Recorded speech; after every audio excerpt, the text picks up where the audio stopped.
저희가 지금 13번째 챕터에 와 있는데요. 13번째 챕터는 성경은 창조 이래 삼위를 포함하는 하나님의 한 본체를 가르쳐준다.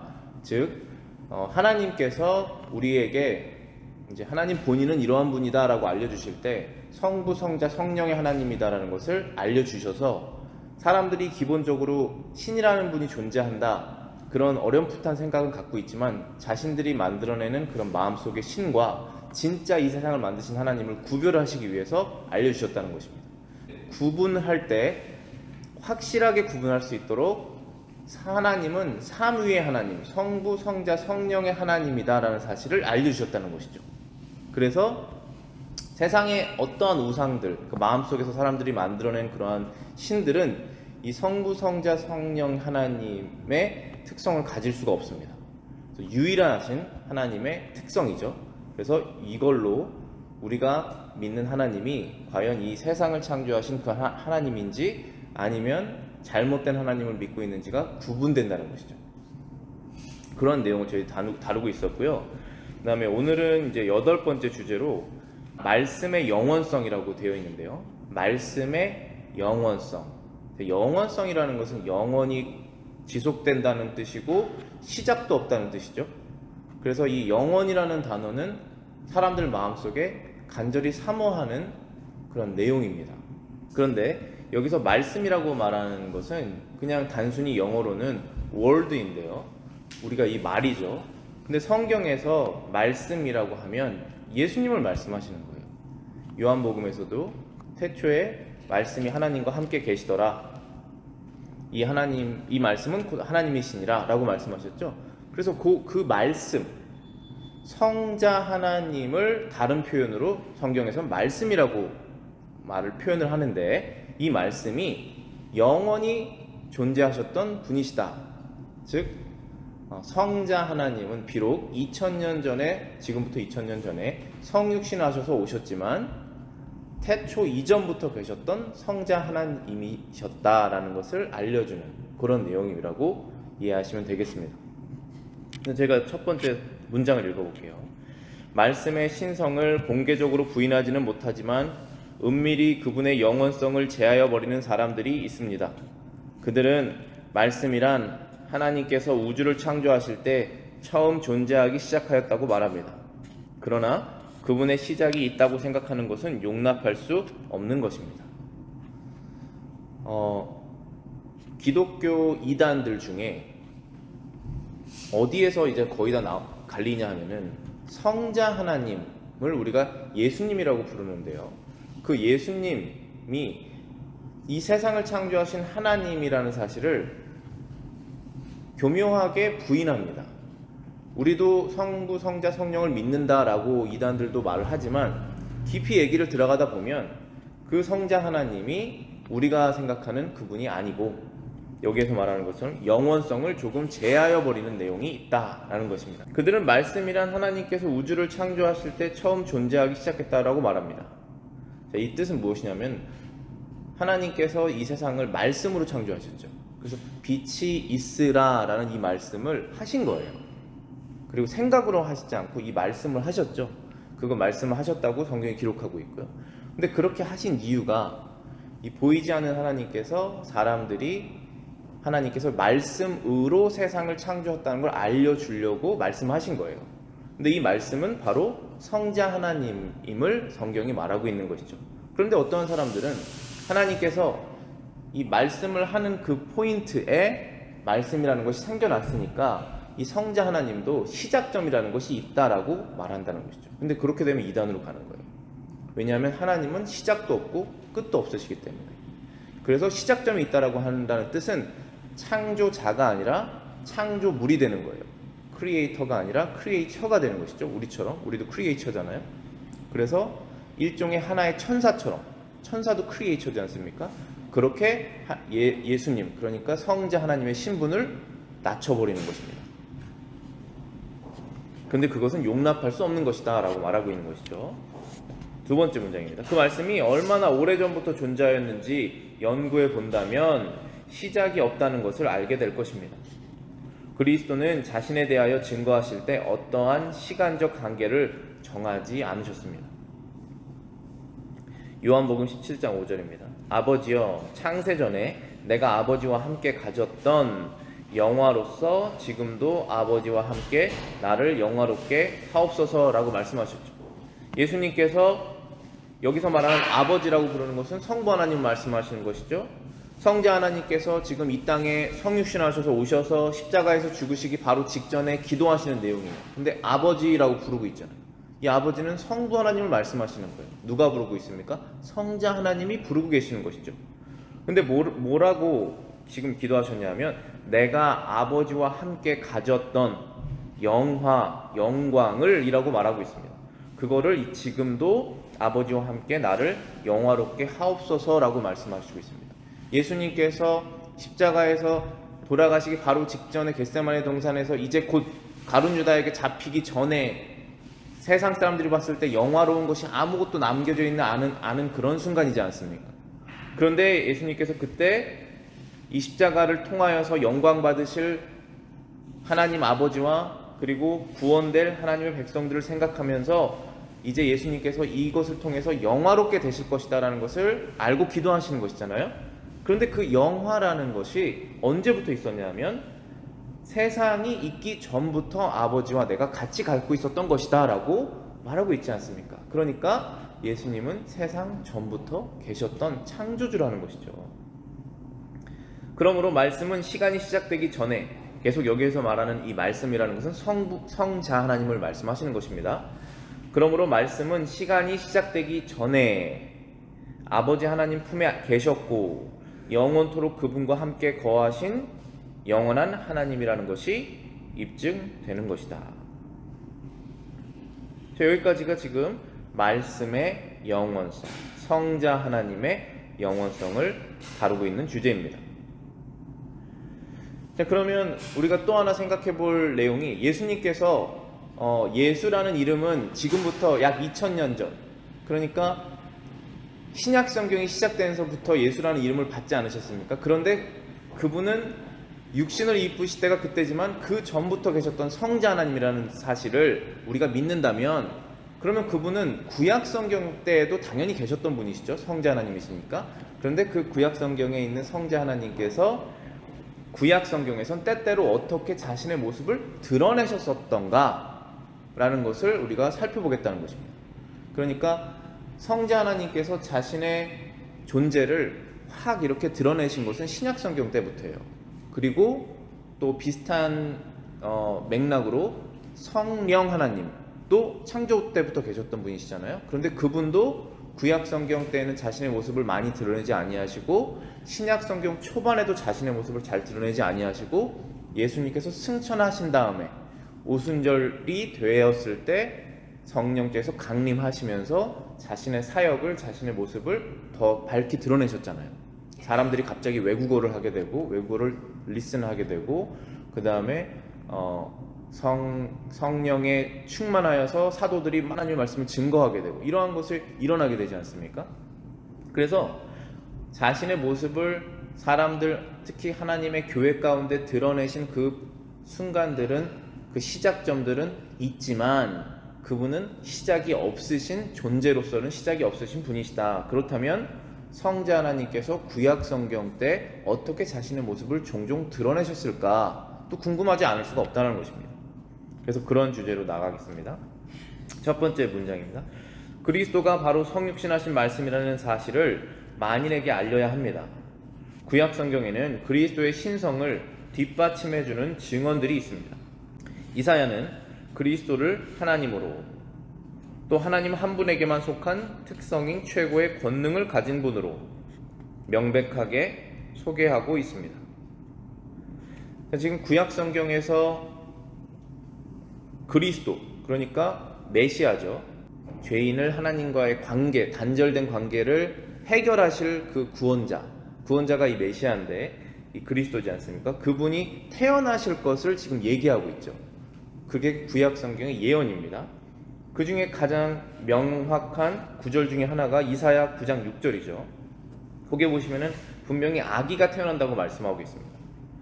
이는 한 아기가 우리에게 낳고 한 아들을 우리에게 주신 바 되었는데 그의 어깨에는 정세를 메었고 그의 이름은 기묘자라 모사라 전능하신 하나님이라 영존하시는 아버지라 평강의 왕이라 할 것임이라. 자, 이 구절을 통해서 우리는 이미 예수님을 믿는 사람들이기 때문에 이것은 이사야가 예수님 태어나시기 전 700년 전에 예수님께서 태어나실 것을 예언하고 있는 것이구나. 그분은 평강의 왕이었지, 프린스 오브 피스였지, 그분은 기묘자시고 그분은 우리의 아버지시고 하나님이시지 라고 생각할 수 있고, 또 그분의 어깨에는 정부가, 이 세상 모든 정부가 그분의 어깨에 있는 것이구나 라고 우리가 믿고 있지 않습니까? 그런데 아직도 이 유대인들은 이 말씀을 보고 이 말씀이 하나님 아버지에 해당하는 것이지 하나님의 아들에 해당하는 것이 아니다라고 해석하는 유대인들이 거의 다 그렇게 해석하겠죠. 그러니까 아들을 믿지 않고 있잖아요 지금. 근데 그렇게 될 수가 없는 것이 아기로 난다고 하셨기 때문에 정말 힘이 없는, 누군가의 도움을 받아야 되는 그런 비천한 모습으로 오신 분이 예수님이시지 않습니까? 근데 그분이 평강의 왕이고 전능하신 하나님이라고 말씀하셨기 때문에 이분은 반드시 성육신하신 성자 하나님이 되실 수밖에 없는 것이죠. 그래서 그런 것을 명백하게 얘기하고 있다는 것입니다. 또 예레미야 말씀 보시겠습니다. 또한 예레미야도 더 명백하게 그리스도의 신성을 예레미야보다 더 명백하게 그리스도의 신성을 언급하는 사람은 없을 것입니다. 예레미야 23장 5절 6절입니다. 여호와의 말씀이니라. 보라, 때가 이르리니 내가 다윗에게 한 의로운 가지를 일으킬 것이라. 그가 왕이 되어 지혜롭게 다스리며 세상에서 정의와 공의를 행할 것이며 그의 날에 유다는 구원을 받겠고 이스라엘은 평안히 살 것이며 그의 이름은 여호와 우리의 공의라 일컬음을 받으리라. 하나님을 예배할 때 그 하나님의 이름을 망령되이 일컬으면 안 되기 때문에 이 하나님이라고 하는 그 이름을 아주 조심하게 사용하죠. 그런데 여기에서 그의 이름이 여호와다라고 지금 말하고 있어요. 그리고 그의 이름이 우리의 공의다. 우리의 공의라는 것은 우리가 의가 없지 않습니까? 죄인으로서. 그런데 하나님께서 우리를 보고 너는 의인이다 라고 말씀하실 때 그 의를 우리가 누구로부터 받았냐면 우리의 구원자로부터 얻게 되죠. 우리가 그 의가 있는 것처럼 하나님께서 여겨주시는 것입니다. 믿음으로. 우리의 믿음 때문에. 그래서 우리가 그분을, 예수님을 바라봤을 때 저분은 나의 의다라고 말하는 것입니다.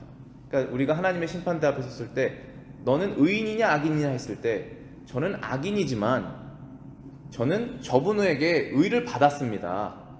그래서 저분이 저의 의입니다. 저분을 보시고 심판하십시오 라고 말하는 거예요. 그게 하나님께서 우리에게 약속하신 법적인 약속입니다.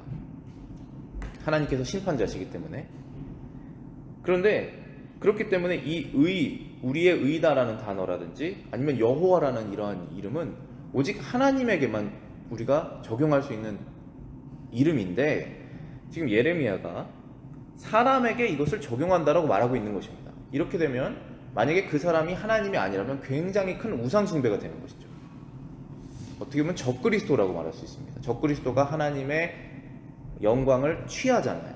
그러니까 어떠한 사람도 하나님 위치에 갈 수가 없는 것입니다. 오직 하나님이면서 사람이신 예수님만 하나님의 위치에 계시는 것이죠. 또 예레미야 다시 보시면은 분명히 사람에게 말하고 있습니다. 여호와의 말씀이니라. 보가 때가 이르매 내가 다윗에게 한 의로운 가지를 일으킬 것이라. 그가 왕이 되어 지혜롭게 다스리며 세상에서 정의와 공의를 행할 것이다.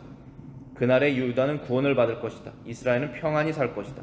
그의 이름은 여호와다. 그의 이름은 우리의 공의다. 그렇게 일컬음을 받을 것입니다 라고 말하고 있죠.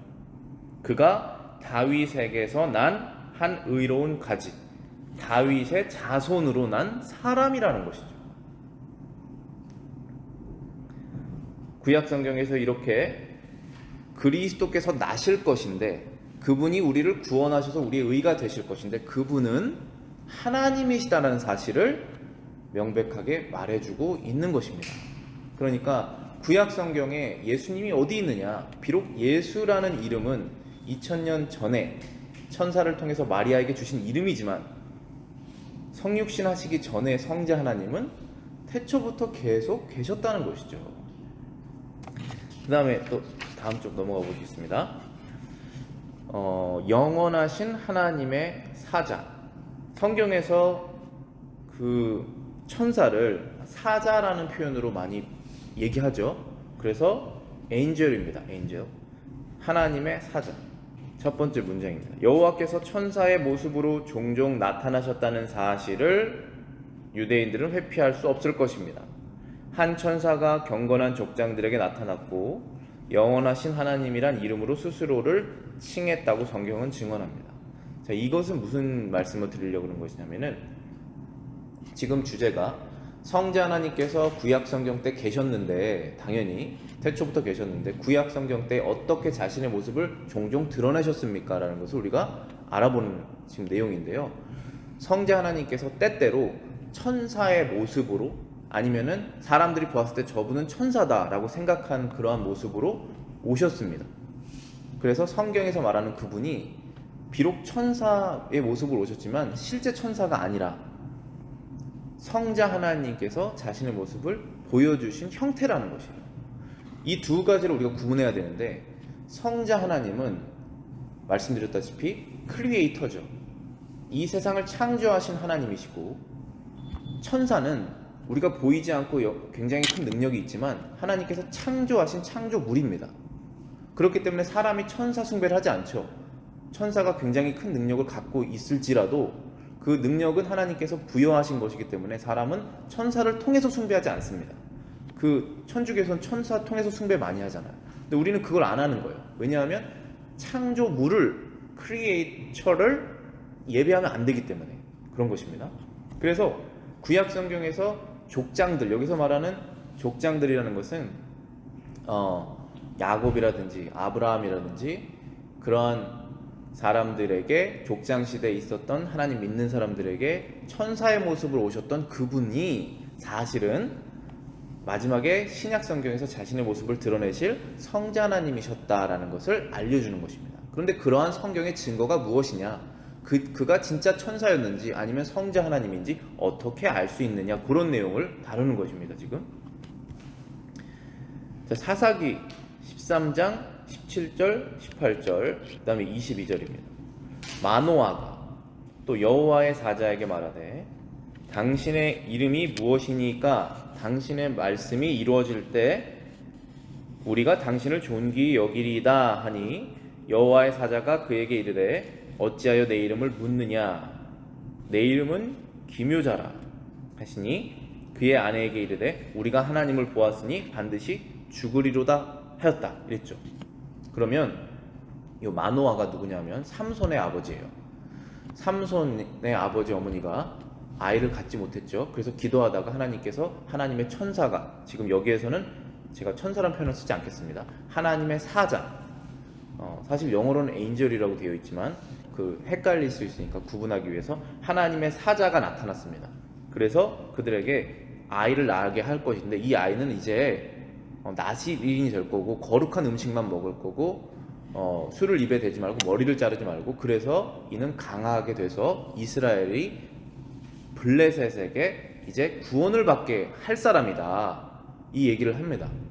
그런데 이 사람들이 지금 여호와의 사자라고 그분을 표현하고 있고 이름을 물어봐요. 그랬더니 내 이름을 왜 물어보냐, 내 이름은 기묘자다, 원더풀이라는 뜻이죠.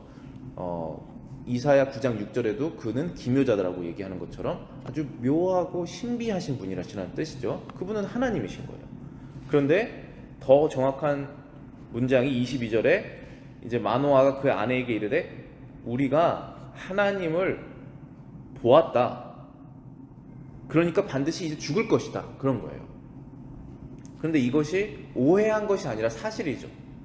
하나님을 본 것입니다. 근데 하나님은 얼굴이 없으시잖아요. 하나님은 형체가 없으세요. 그런데 하나님을 어떻게 봅니까? 우리가 하나님을 얼굴과 얼굴로 본다고 그러잖아요, 천국에서는. 예수님을 통해서 보는 거예요. 예수님께서 나셨잖아요, 사람으로. 실제로 태어나셨던 분이시지 않습니까? 사람이셨잖아요. 그러니까 그분을 통해서 하나님을 보는 것이죠. 그런 것처럼 여기에서도 하나님의 사자로 오신 그 하나님을 통해서 하나님을 봤다고 말하는 것입니다. 그래서 지금 여기서 말하는 사자가 단순히 하나님께서 창조하신 그 천사가 아니라 하나님이었다라는 것입니다. 그렇다면 이분은 성자 하나님이라는 거예요. 왜냐하면 하나님께서 자신의 모습을 사람이 볼 수 있는 형태로 드러내시는 것은 성부 하나님도 아니고 성령 하나님도 아니고 성자 하나님이세요. 무슨 말씀인지 아시겠죠? 성부 하나님, 성자 하나님, 성령 하나님 다 형태가 없으세요. 그러나 하나님께서 나는 이러한 존재다라는 것을 알려주시기 위해서 이 성경 말씀을 우리에게 알려주시는 것이고, 그 말씀이 죽은 말씀이 아니라 살아있는 말씀이라는 것을 실제적으로 보여주시기 위해서 성자 하나님께서 성육신을 하셨다는 것이에요. 근데 그분이 구약 성경에서도 종종 자신을 드러내셨다는 것입니다. 아직 육신으로 오신 건 아니죠. 육신을 입으시지는 않으셨어요. 아직은. 그러나 사람들이 볼 수 있는 형태로 오신 거예요. 그 역할은 항상 성자 하나님이 담당하시는 역할이에요. 두 번째 문장입니다. 교회의 정통학자들은 그 최고의 천사가, 여기서 말하는 최고의 천사는 그 하나님의 사자로 말하는 것입니다. 최고의 천사가 하나님의 말씀이고, 여기서 말하는 말씀은 성자 하나님을 말하는 거예요. 구약 시대에도 이미 일종의 전조로서, 전조라는 것은 예고편 같은 것이죠. 미리 조금 보여주신다는 거예요. 전조로서 중보자의 직무를 수행하기 시작했다라고 올바르고 신중하게 해석을 했습니다. 하나님의 사자로서 구약 성경에 나오셨던 그분이 바로 하나님의 말씀이신 성자 하나님이시고, 그분이 신약 성경이 아닌 구약 시대에도 그분의 직무를 수행하셨다는 것입니다. 중보자, 미디에이터입니다. 영어로는 하나님과 사람 사이의 중간 역할을 하시는 그분의 직무, 그분의 임무를 구약 성경에서도 구약 성경에서도 수행하고 계셨구나라는 것입니다. 이것을 교회의 올바른 신학자들이 올바르게 신중하게 잘 해석했다라고 칼빈이 말하고 있습니다. 즉 이 말씀은 아직 육신을 입고 있지는 않으나 신자들에게 더 친밀하게 접근하기 위하여 말하자면 중보자 형태로 내려온 것입니다. 그러므로 이 같은 사람과의 친근한 교제 때문에 그에게 천사란 이름이 주어졌습니다. 그럼에도 불구하고 그는 여전히 고유한 성품을 지니셨고 형언할 수 없는 영광을 가지신 하나님이었던 것입니다. 그렇죠. 지금 성자 하나님께서 오셨다면 성자 하나님이라고 말을 하지 않고 왜 하나님의 사자냐 천사냐라는 표현을 성경에서 썼는가 라고 하면, 그분께서 사람들에게 친근하게 나타나셨던 그 천사들이 했던 역할을 하셨기 때문에, 그래서 그분을 천사다 아니면 하나님의 사자다라고 표현을 하고 있지만, 그럼에도 불구하고 성경의 증언은 그분은 하나님만 가지고 계셨던 영광을 가지셨던 분이었다라고 말하고 있죠. 그래서 천사가 아니었다는 것이죠. 비록 천사라고 불림을 받았지만 사람들은 모르죠. 사람들은 지금 우리는 신약 성경에 살고 예수님이 오셔서 무슨 일을 하신지를 아니까 이 구약 성경의 하나님의 사자는 이분은 성자 하나님의 역할을 하셨던 성자 하나님의 모습이구나 이렇게 알지만, 그 사람들은 모르잖아요. 그렇지만 천사가 사람들에게 꽤 자주 사람의 형태로 자주 나타났던 시대잖아요. 그러니까 천사구나, 하나님의 어떤 역할을 하신 메신저구나 라고 생각을 했던 거죠. 그리고 그렇게 표현을 한 것입니다. 또 하나 분명한 구절이 있습니다. 야곱에 대한 내용이에요. 4번 보시겠습니다. 거룩한 족장 야곱이 한 고백은 그가 창조된 천사가 아니라 신성의 충만함이 그 속에 거하고 있는 분이라는 사실을 충분히 말해주고 있습니다. 야곱에게도 하나님께서 하나님의 천사가 나타나셨잖아요. 야곱에게. 그래서 우리가 잘 알고 있는 스토리죠. 약복 나루에서 야곱이 씨름을 했었던 그 사건이잖아요. 근데 천사랑 분명히 싸웠다라고 우리가 알고 있잖아요. 근데 그분이 하나님이셨다라는 것이죠.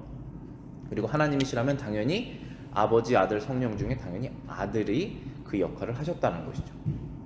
보시겠습니다. 창세기 32장 28절부터 30절입니다. 그가 이르되 내 이름을 다시는 야곱이라 부를 것이 아니요 이스라엘이라 부를 것이니 이는 네가 하나님과 및 사람들과 겨루어 이겼음이니라. 야곱이 청하여 이르되 당신의 이름을 알려주소서. 그 사람이 이르되 어찌하여 내 이름을 묻느냐 하고 거기서 야곱에게 축복한지라. 자, 여기까지만 보시면요, 항상 이 천사로 온 그 분이 너무나 신기해서 이름이 뭐예요? 이렇게 물어본단 말이에요. 근데 그것을 꼭 성경에 기록하고 있어요. 그리고 또 이름을 물어본 사람을 약간의 책망하듯이 왜 내 이름을 물어보냐 이렇게 말하죠. 그런 걸 왜 쓰신 것이냐 하면은, 이름은 누군가가 부여하여야 돼요. 누가 태어나면 이름을 누군가로부터 받아야 됩니다. 그런데 하나님은 이름이 없으세요. 이름이 있으실 수가 없어요. 왜냐하면 그 전에 계신 존재가 없잖아요. 그렇기 때문에 하나님은 이름이 없는 분이에요. 이 세상에 유일하게 이름이 없는 분입니다. 그분이. 왜냐하면 스스로 계신 분이시기 때문에. 그래서 그분의 이름은 뭡니까? 여호와라고 부르죠, 우리가. 근데 여호와라는 이름의 뜻이 나는 스스로 존재한다라는 뜻이에요. I am who I am. 영어로는 그렇게 말하거든요. I am who I am. 그냥 내 이름을 왜 물어보냐, 나는 난데, 이렇게 말하는 거예요. 그래서 여기에서도 또 물어보는 거예요. 이름이 뭡니까? 그랬더니 꾸짖잖아요. 내 이름을 뭐하러 물어보느냐, 이렇게. 그리고 거기에서 야곱에게 축복을 하십니다. 그러니까 하나님께서 꾸짖으시는 것은 축복을 하시기 위해서 꾸짖으시는 것이죠. 우리의 생각을 다시 삐뚤어져 있는 하나님에 대한 오해를 바로잡는 것이죠. 이렇게 바로잡아서 축복해 주시는 거예요. 그리고 야곱에게 축복하시죠. 그러면 30절입니다. 그러므로 야곱이 그곳 이름을 브니엘이라 하였으니 그가 이르기를 내가 하나님과 대면하여 보았으나 내 생명이 보존되었다 함이더라. 자, 이름이 야곱에서 이스라엘로 바뀌었습니다. 야곱이라는 사람이. 그리고 그 야곱이라는 사람이 이제 이스라엘 민족을 형성하게 되는 사람이 되죠. 그리고 이스라엘은 하나님과 싸워서 이긴 자, 아니면 하나님이 싸우신다, 그런 뜻이거든요. 하나님과 싸움이라는 단어가 같이 들어가야 돼요, 이스라엘이라는 이름에. 그러면 반드시 이 야곱과 함께 씨름했던 분은 하나님이었다는 분이시죠. 천사가 아니라는 거예요. 창조된 창조물이 아니라 창조주 하나님이셨다는 것입니다. 그리고 30절에도 분명히 야곱이 그 장소의 이름을 브니엘이다라고 이름을 칭했는데, 브니엘은 히브리어로 하나님의 얼굴이라는 뜻이에요. 그러니까 분명히 야곱이 본 분은, 야곱이 씨름했던 그분은 하나님이었다는 것이죠. 그런데 하나님은 형태가 없으신데 야곱이 씨름을 하고 얼굴을 보고 얘기를 하려면 형태가 있게 오셔야 되잖아요. 그런데 그 역할을 하시는 분은 항상 누구시다? 이 삼위의 일체 하나님 중에서 성자 하나님이 그 역할을 하신다는 거예요. 그래서 구약에 또 성자 하나님의 모습이 밝히 나오는 장면이 있었던 것이죠. 그 다음에 마지막으로 이제 바울이 구약 성경에서 예수님께서 어떻게 일을 하셨는지에 대해서 말한 구절이 있습니다. 5번째 문장입니다. 그리하여 역시 바울도 그리스도가 광야에서 백성을 인도하신 분이었다고 말하고 있습니다. 왜냐하면 비록 비하의 때가 아직 이르지 않았을지라도 그럼에도 불구하고 그 영원한 말씀은 그에게 정해져 있는 임무의 성격을 드러낸 것입니다. 자, 바울이 그리스도께서 하나님이라고도 말하지 않았고 그리스도, 그 중보자라고 말씀하셨거든요. 그 그리스도께서 광야를 인도하셨던 분이다라고 고린도전서에 말하고 있어요. 저도 이 성경 구절이 너무너무 신기했어요. 그래서 예수님에 대한 그분의 신성과 그분이 창세전부터 계셨던 예수님이셨구나라는 사실이 분명하게 알게 됐던 구절 중에 하나예요. 이 구절이 여기 5번에 비하라는 이제 단어를 칼빈이 썼는데 영어로는 humbling 이죠. 예수님께서 성자 하나님이시면은 영광을 가진 하나님이신데 사람으로 되시는 것은 굉장히 비하하시는 것이죠. 자신을 자기 비하한 것입니다. 그러니까 자신을 굉장히 낮추신 것이죠. 시간 밖에 계신 분이 시간 안으로 들어오고 죄가 없으신 분이 죄가 있는 곳에 살아셔야 되니까 그렇게 비하하신 것인데 아직 그때가 이르지는 않은 것입니다. 신약 성경 때 이르니까. 그런데 구약 성경 때에도 비하하셔서 하셔야 될 그 임무, 하나님의 백성들을 구원하셔야 될 그 임무를 수행하고 계셨다라는 것이죠. 고린도전서 10장 4절입니다. 다 같은 신령한 음료를 마셨으니 이는 그들을 따르는 신령한 반석으로부터 마셨음에 그 반석은 곧 그리스도시니라. 광야에서 사람들이 사실은 죽어야 됩니다. 광야에서 40년을 살았는데 물하고 그 다음에 식물이 없어서 죽어야 돼요. 먹을 것이 없고 마실 것이 없어서 사실 죽어야 되는데 그들을 40년 동안 훈련시키시고 하나님의 군사들로 만들기 위해서 40년을 광야에서 하나님께서 끌고 다니시는데 근데 죽이는 것이 목적이 아니라 훈련이 목적이기 때문에 계속 먹이시는 것이죠. 마시게 하시고. 그런데 어떻게 먹냐라는 것이죠.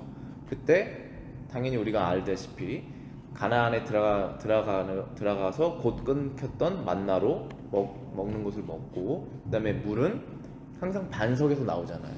돌에서 물이 나오지 않습니까? 그래서 사람들이 살았잖아요.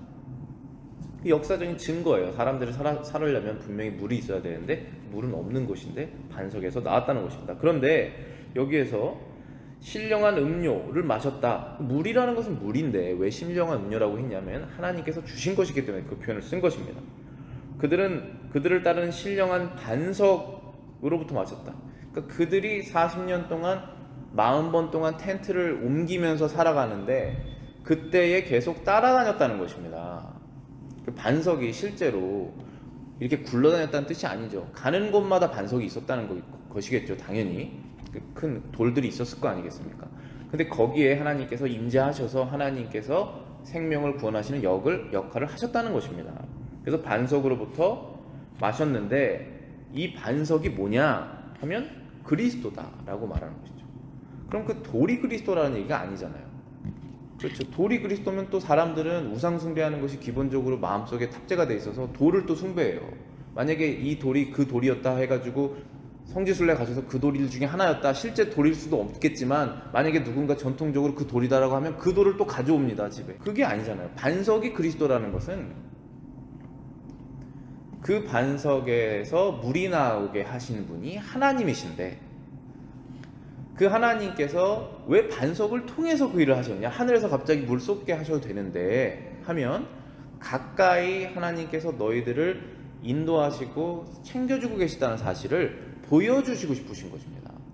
근데 꼭 이렇게 보여주시려면 우리가 이 감각적으로 알잖아요. 눈으로 보고 마시고 그 다음에 느끼고 냄새를 맡고 만지고 이것을 통해서 보여주신다는 거예요. 그렇지 않으면 사람들이 잘 깨닫기가 어렵기 때문에. 근데 그 역할을 누가 하시냐 하면 항상 성자 하나님이 하신다는 거예요. 그걸 신약에서는 아예 사람으로 오셔서 확실하게 드러내신 것이고 구약에서는 이렇게 보이지 않게 하셨다는 것입니다. 기도하고 마치겠습니다.